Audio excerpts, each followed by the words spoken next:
اعوذ باللہ من الشیطان الرجیم بسم اللہ الرحمن الرحیم۔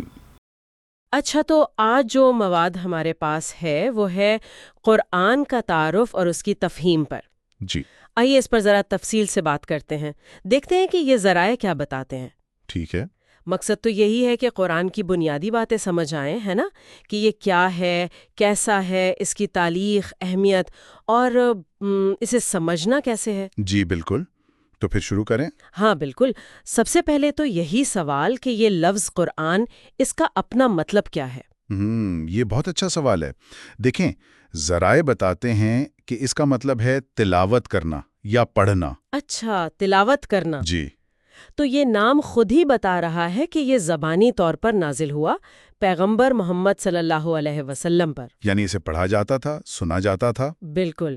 مسلمانوں کا عقیدہ ہے کہ یہ اللہ کا کلام ہے جو جبریل فرشتے کے ذریعے، عربی زبان میں؟ جی عربی میں، اور یہ بھی مانا جاتا ہے کہ یہ پچھلی جو کتابیں تھیں، تورات، انجیل، ان کا آخری مکمل ورژن ہے۔ ٹھیک ہے، تو یہ تو ہوئی تعریف۔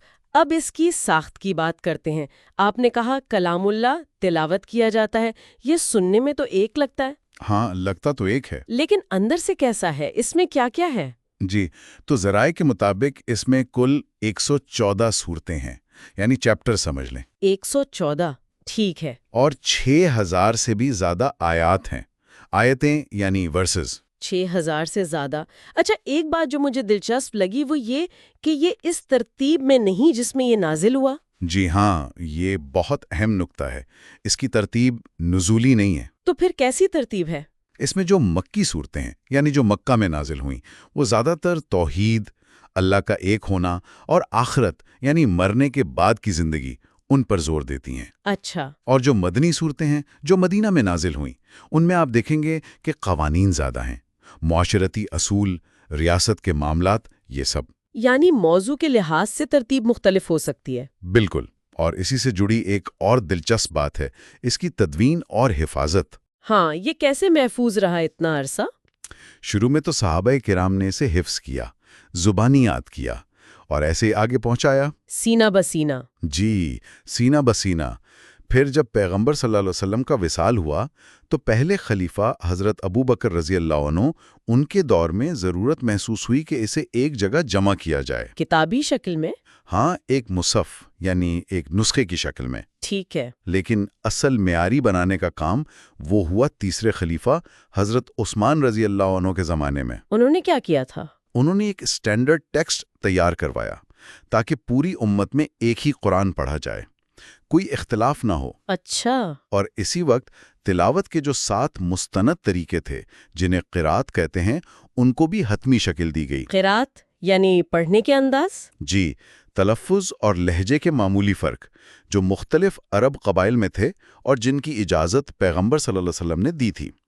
متن ایک ہی ہے، بس پڑھنے کے انداز تھوڑے مختلف ہیں۔ یہ تو بڑی زبردست بات ہے کہ متن کو بھی محفوظ کیا اور لہجوں کو بھی۔ جی ہاں، آج جو قرآن ہم پوری دنیا میں دیکھتے ہیں نا، وہ اسی عثمانی نسخے پر مبنی ہے۔ کمال ہے۔ اچھا، اب اگر ہم واپس قرآن کے پیغام پر آئیں، بنیادی موضوعات کیا ہیں؟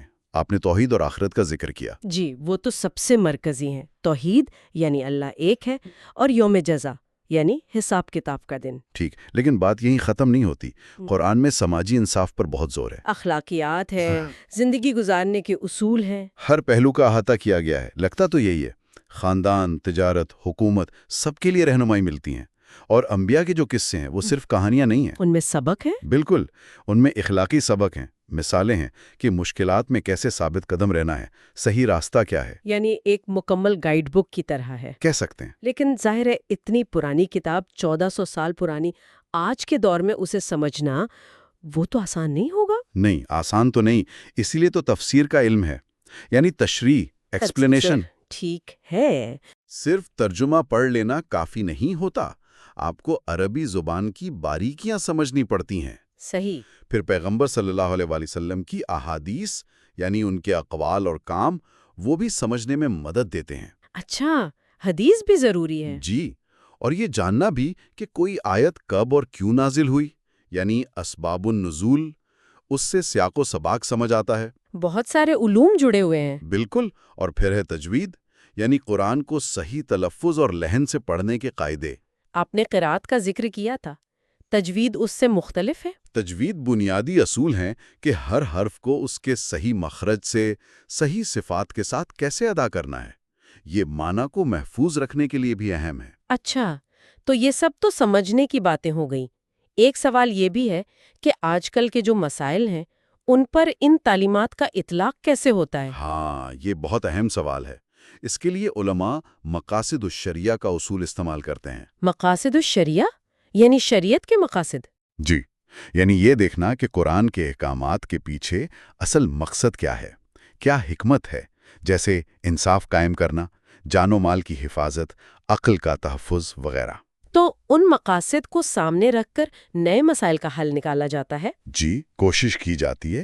یہ ایک علمی بحث ہے جو ہمیشہ سے جاری ہے۔ ٹھیک ہے، تو خلاصہ یہ ہوا کہ قرآن سے جڑنے کے لیے صرف پڑھنا کافی نہیں، بلکہ سمجھنا، صحیح تلفظ سے پڑھنا یعنی تجوید، اور اس کے گہرے معنی پر غور کرنا، یہ سب ضروری ہے۔ بالکل، یہ ایک مکمل عمل ہے۔ اچھا، اگر کوئی بالکل نیا سیکھنے والا ہو تو یہ ذرائع کیا مشورہ دیتے ہیں؟ کیسے شروع کریں؟ پہلی بات تو یہ کہ تجوید کے بنیادی اصول سیکھے جائیں تاکہ تلفظ ٹھیک ہو۔ ٹھیک ہے۔ پھر کسی اچھے عالم سے پڑھیں، یہ کم از کم کوئی معتبر تفسیر ساتھ رکھیں۔ صرف ترجمے پر انحصار نہ کریں۔ سمجھ کر پڑھنا یعنی؟ جی، اور مستقل مزاجی بہت ضروری ہے۔ روز تھوڑا پڑھیں لیکن پابندی سے۔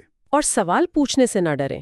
بالکل، سوال پوچھنا تو سیکھنے کا حصہ ہے، اور اکثر یہ مشورہ دیا جاتا ہے کہ شروع میں چھوٹی صورتوں سے آغاز کریں، جیسے آخری پارے کی صورتیں ہیں۔ الفاتحہ تو ہے ہی اہم۔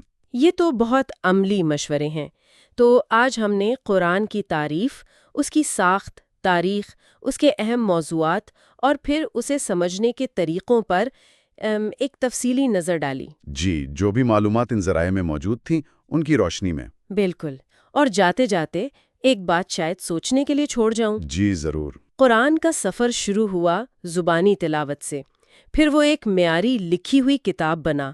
آج ہمارے پاس دونوں ہیں، ہم اسے سنتے بھی ہیں، پڑھتے بھی ہیں۔ ہاں، تو یہ جو آواز اور لکھے ہوئے لفظ کا تعلق ہے، آج کے دور میں یہ ہماری سمجھ پر اور قرآن کے پیغام سے ہمارے تعلق پر کیسے اثر کرتا ہوگا، یہ ایک دلچسپ پہلو ہے غور کرنے کے لیے۔ واقعی یہ گہری بات ہے، اس پر ضرور سوچنا چاہیے۔